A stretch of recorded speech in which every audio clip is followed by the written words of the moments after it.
નમસ્કાર વિદ્યાર્થી મિત્રો, મારી યુટ્યુબ ચેનલમાં આપ સૌનું હાર્દિક સ્વાગત છે।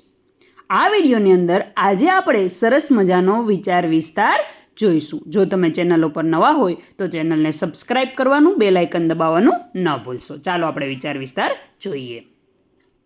આવ નહીં આદર નહીં, નહીં નયન માને। આવ નહીં આદર નહીં, નહીં નયન માને।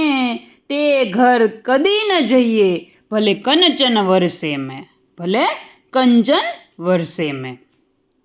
પ્રસ્તુત પંક્તિઓમાં કવિએ સ્વમાન અને આદર સત્કારનું મહત્વ સમજાવ્યું છે।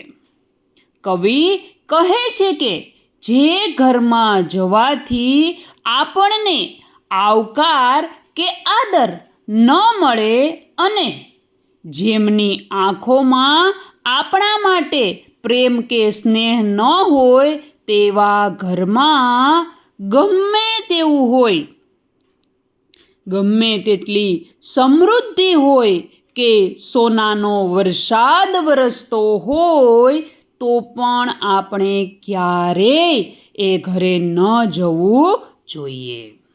દરેક મનુષ્ય માટે પોતાનું સ્વમાન સૌથી મોટું હોય છે। આપણે કોઈના ઘરે જઈએ ત્યારે તે વ્યક્તિ આપણું હૃદયપૂર્વક સ્વાગત કરે અને આપણને માન સન્માન આપે તે અપેક્ષિત છે। જો કોઈ ઘર કે સ્થળે ધન દોલત કે વૈભવ પુષ્કળ હોય પણ ત્યાં આપણી ઉપેક્ષા થતી હોય કે આપણું અપમાન થતું હોય તો ત્યાં જવું આપણા સ્વમાનને ઠેસ પહોંચાડે છે, માટે ત્યાં જવું ન જોઈએ।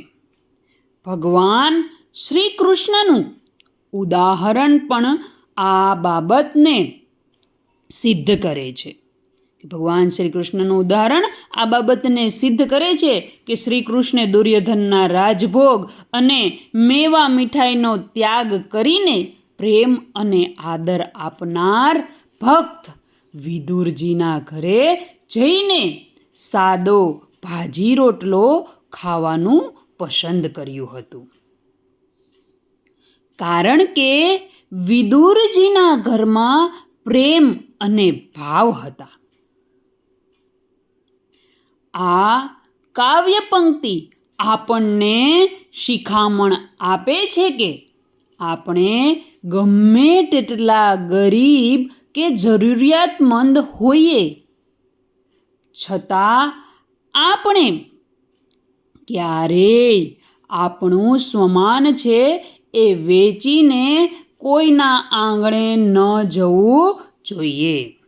જ્યાં પ્રેમ અને આદર ન હોય ત્યાં સોનાના મહાલય કરતાં સ્વમાનપૂર્વકનું ઝૂંપડું વધારે શ્રેષ્ઠ છે। મિત્રો, આ વિડીયો જો તમને પસંદ આવ્યો હોય તો વિડીયોને લાઇક કરવાનું, શેર કરવાનું ન ભૂલશો। ફરી મળીશું નવા જ વિડીયો સાથે। આભાર।